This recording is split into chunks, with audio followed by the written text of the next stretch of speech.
स्वागत है बच्चों। कक्षा 9 लोकतांत्रिक राजनीति भाग 1 के संविधान निर्माण नामक अध्याय के वीडियो कंटेंट पार्ट 2 में आप सभी बच्चों का स्वागत है।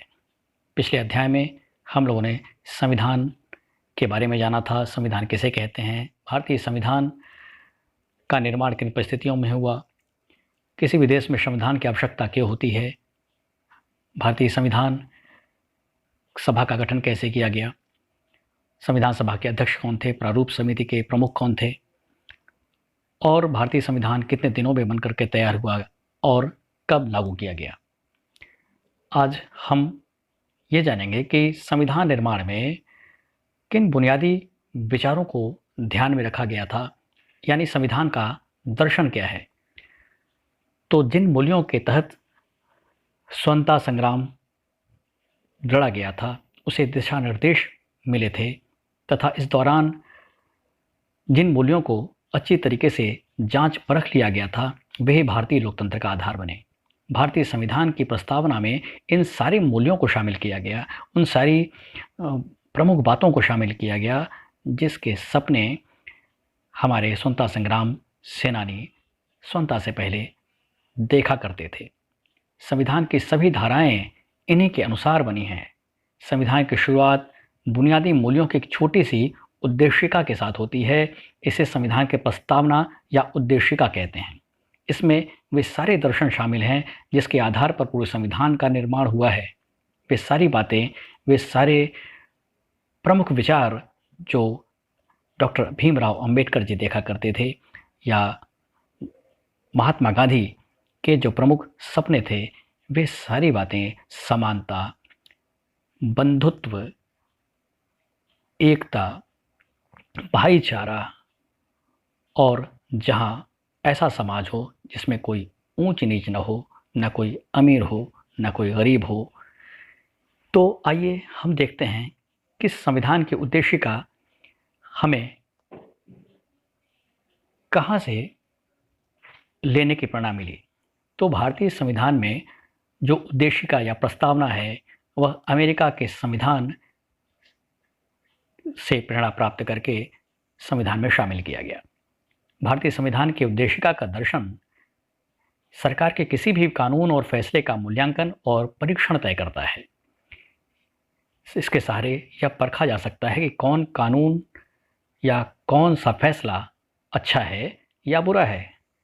संविधान की उद्देशिका में संविधान की आत्मा बसती है, यानी संविधान का जो उद्देशिका होती है संविधान का मुख्य निचोड़ होता है, जो संविधान के प्रारंभ में कुछ शब्दों में ही निहित होता है। आइए हम भारत के संविधान की उद्देशिका को पढ़ते हैं।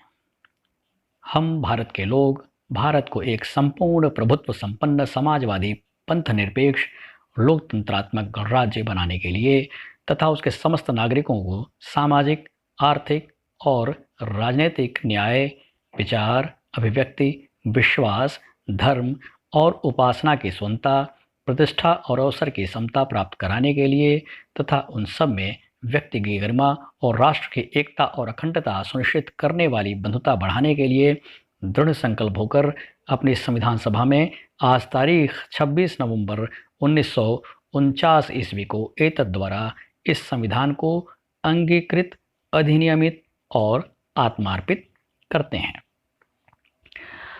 तो आप ज़रा गौर करें कि भारत के संविधान की उद्देशिका में वो सारी मूल बातें समाहित हैं जो किसी भी देश में स्वतंत्रता और समानता लाने की बात करती है। लोकतंत्र की वो सारी प्रमुख बातें हमारे संविधान की उद्देशिका में शामिल हैं। हमारे देश के स्वतंत्रता संग्राम सेनानियों के यही सपने थे और उन्हीं के दर्शनों का निचोड़ भारत के संविधान की उद्देशिका में शामिल है। आइए हम इसमें शामिल एक एक शब्द की चर्चा करते हैं और उसके अर्थ को समझते हैं। सबसे पहले आता है कि हम भारत के लोग। इसका क्या अर्थ है? तो इसका मतलब है कि भारत के संविधान का निर्माण और अधिनियम भारत के लोगों ने अपने प्रतिनिधियों के माध्यम से किया है। ना कि इसे किसी राजा या बाहरी आदमी ने उन्हें दिया है। यानी संविधान का निर्माण करने वाले भारत के ही लोग हैं। भारत के जनता के चुने हुए प्रतिनिधियों के द्वारा ही संविधान का निर्माण किया गया है। अगला है प्रभुत्व संपन्न। इसका अर्थ होता है लोगों को अपने से जुड़े हर मामले में फैसले लेने का सर्वोच्च अधिकार है। कोई भी बाहरी शक्ति भारत की सरकार को आदेश नहीं दे सकती। यानी आंतरिक मामला हो चाहे बाहरी मामला हो, देश पूर्ण रूप से अपने फैसले लेने के लिए स्वतंत्र है। समाजवादी, इसका अर्थ होता है समाज में संपदा सामूहिक रूप से पैदा होती है और समाज में उसका बंटवारा समानता के साथ होना चाहिए। सरकार ज़मीन और उद्योग धंधों की हकदारी से जुड़े कायदे कानून इस तरीके से बनाए कि सामाजिक आर्थिक असमानताएं कम से कम हों। पंथ निरपेक्ष, इस शब्द का अर्थ है कि देश के नागरिकों को किसी भी धर्म को मानने की पूरी स्वतंत्रता है, लेकिन कोई धर्म आधिकारिक नहीं है। इस देश में सरकार सभी धार्मिक मान्यताओं और आचरणों को समान रूप से सम्मान देती है। लोकतंत्रात्मक, इस शब्द का अर्थ है सरकार का एक ऐसा स्वरूप जिसमें लोगों को समान राजनीतिक अधिकार प्राप्त रहते हैं। लोग अपने शासन का चुनाव करते हैं और उसे जवाबदेह बनाते हैं। वह सरकार कुछ बुनियादी नियमों के अनुरूप चलती है। गणराज्य, इसका अर्थ होता है कि इस शासन का प्रमुख लोगों द्वारा चुना हुआ व्यक्ति होता है, न कि किसी वंश या राज परिवार का। जैसा कि राजशाही में हुआ करता था कि राजा के बाद उसका बेटा राजा बनता था, लेकिन गणराज्य का अर्थ हुआ कि जो शासन का प्रमुख होगा वह जनता के द्वारा चुना गया व्यक्ति होगा। न्याय, इसका अर्थ है नागरिकों के साथ उनकी जाति, धर्म और लिंग के आधार पर भेदभाव नहीं किया जा सकता। सभी को समान रूप से न्याय प्राप्त होगा। स्वतंत्रता, इसका अर्थ है कि नागरिक कैसे सोचें, किस तरह अपने विचारों को अभिव्यक्त करें और अपने विचारों पर किस तरह अमल करें, इस पर कोई अनुचित पाबंदी नहीं है। यानी विचार अभिव्यक्ति की पूर्ण रूपेण स्वतंत्रता हर नागरिक को है, चाहे वो किसी भी धर्म का हो, चाहे वो किसी भी स्थिति में हो।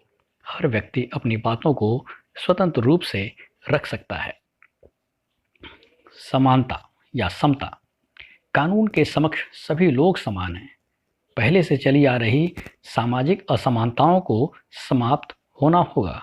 यानी स्वतंत्रता से पूर्व जिस प्रकार से सामाजिक रूप से अमीरी, गरीबी, छुआछूत, भेदभाव जैसी कुप्रथाएं थीं, संविधान निर्माण में इन सारी बुराइयों को दूर करने की व्यवस्था की गई और समता शब्द समाहित इसीलिए किया गया।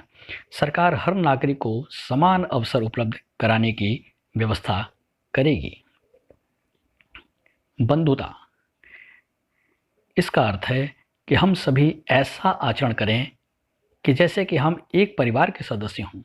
कोई भी नागरिक किसी दूसरे नागरिक को अपने से कम न माने। संविधान में संशोधन, आइए हम इसके बारे में चर्चा करते हैं।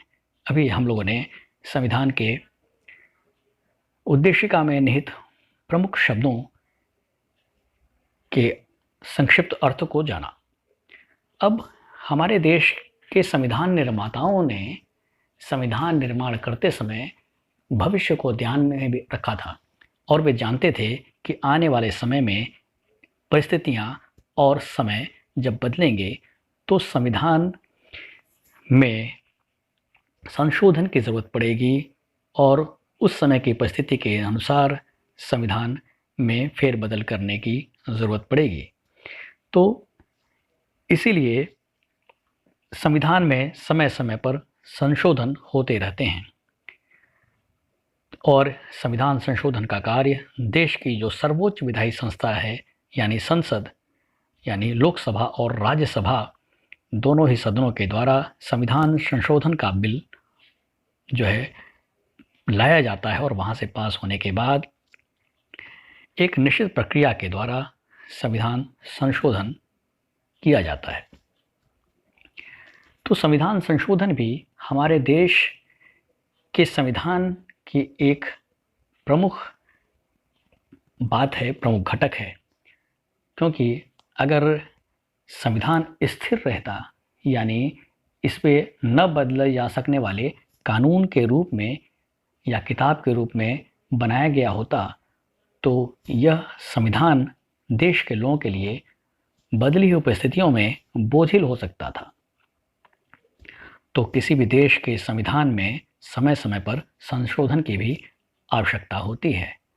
तो आप सभी बच्चों को ये भी बता दें कि संविधान के उद्देशिका में भी एक बार संशोधन हुआ है सन 1976 ईस्वी में, और यह था 42वां संविधान संशोधन, जिसमें संविधान की उद्देशिका में यानी प्रस्तावना में संशोधन किया गया और प्रस्तावना में 3 नए शब्द समाजवादी, धर्मनिरपेक्ष और अखंडता को जोड़ा गया था और अदालत ने इस संशोधन को वैध ठहराया था।